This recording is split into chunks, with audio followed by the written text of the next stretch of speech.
Ballot paper से चुनाव कराने की मांग खारिज।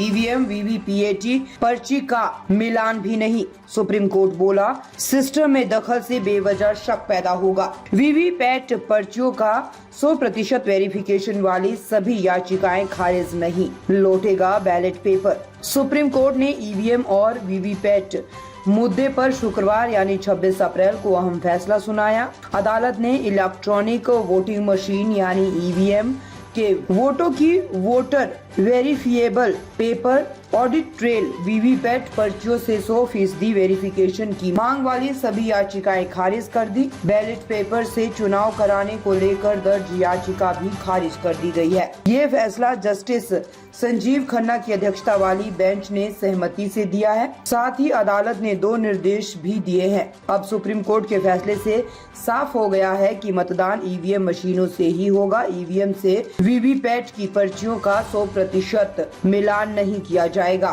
45 दिनों तक वीवीपैट की पर्ची सुरक्षित रहेगी। ये पर्चियां उम्मीदवारों के हस्ताक्षर के साथ सुरक्षित रहेगी। सुप्रीम कोर्ट ने अपने फैसले में 2 अहम निर्देश दिए हैं। दिए गए निर्देश में पहला, सिंबल लोडिंग प्रक्रिया पूरी होने के बाद सिंबल लोडिंग यूनिट SLU को सील कर सुरक्षित किया जाए। इससे कम 45 दिनों तक सुरक्षित रखना होगा। तथा दूसरा, उम्मीदवारों के पास परिणामों की घोषणा के बाद इंजीनियरों की एक टीम द्वारा ईवीएम के माइक्रो कंट्रोलर प्रोग्राम को प्राप्त करने का विकल्प होगा। मतलब उम्मीदवार टेक्निकल टीम से माइक्रो कंट्रोलर प्रोग्राम की जांच करा सकता है, लेकिन ये सुविधा तभी मिलेगी जब उम्मीदवार नतीजे घोषित होने के 7 दिनों के भीतर अनुरोध करेगा। कि हम लोगों का ये कहना था कि ये ईवीएम जो हैं इनमें एक प्रोग्रामेबल मेमोरी होती है, क्योंकि सिंबल लोडिंग करी जाती है और इसलिए इनको मैनिपुलेट किया जा सकता है अगर आप कोई उसमें मैलिशियस प्रोग्राम डाल दें। और इस वजह से ये ज़रूरी है कि जो वीवीपैट है उसका पूरा पेपर ट्रेल का ऑडिट होना चाहिए, सारे वीवीपैट स्लिप्स को काउंट करना चाहिए।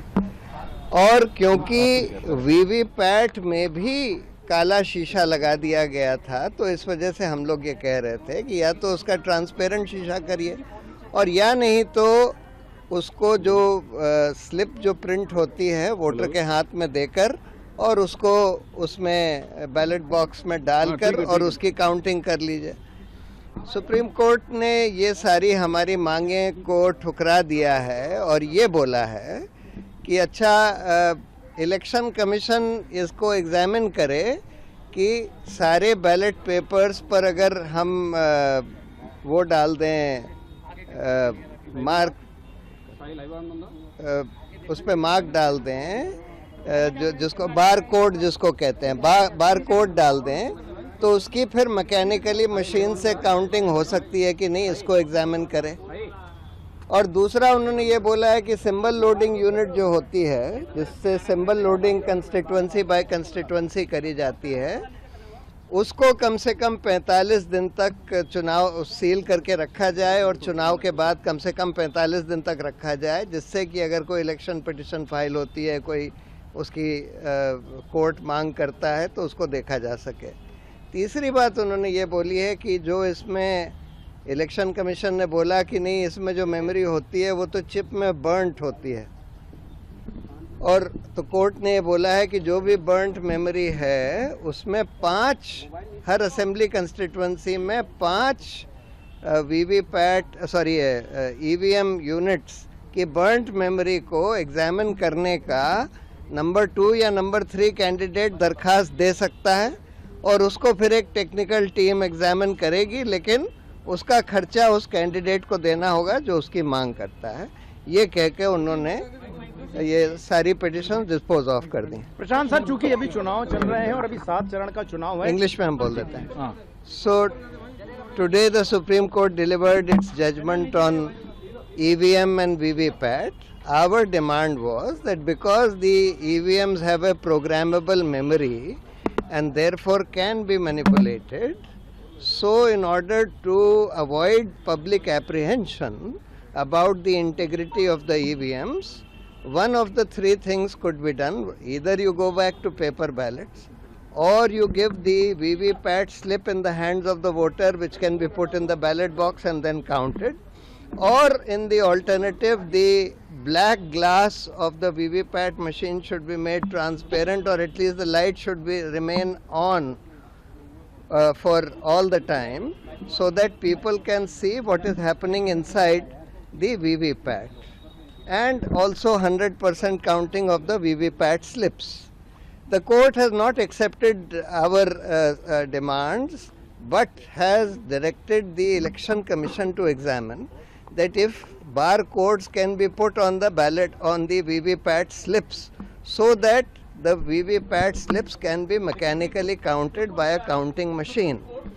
Also, secondly, they have said that the symbol loading unit, which loads the symbol constituency by constituency, should be sealed and kept available for at least 45 days after the election. Thirdly, they have said that every candidate who comes second or third can make a demand for examining the burnt memory of the EVM, and a technical expert team of the Election Commission will have to examine that, but the cost of that will have to be paid by the candidate. With these directions, the court has disposed of these petitions. One clarification as far as practice.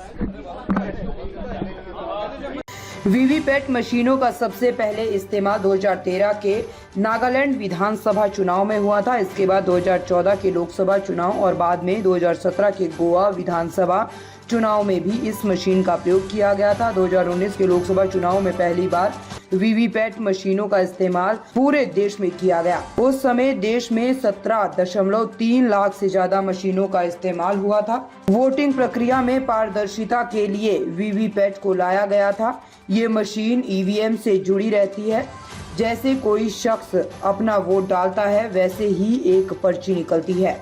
इस पर्ची में candidate का नाम, उसका चुनाव चिन्ह होता है जिसे उस शख्स ने वोट दिया होता है। वीवीपैट पर ये पर्ची 7 सेकंड तक दिखती रहती है ताकि वोट देने वाला तस्दीक कर ले कि उसने जिसे वोट दिया है वह वोट उसी कैंडिडेट को गया है। 7 सेकंड के बाद पर्ची ड्रॉप बॉक्स में गिर जाती है। ताज़ा खबरों से जुड़े रहने के लिए हमारे चैनल को सब्सक्राइब करें और बेल आइकन को दबाना ना भूलें ताकि हर खबर की नोटिफिकेशन आपको मिलती रहे।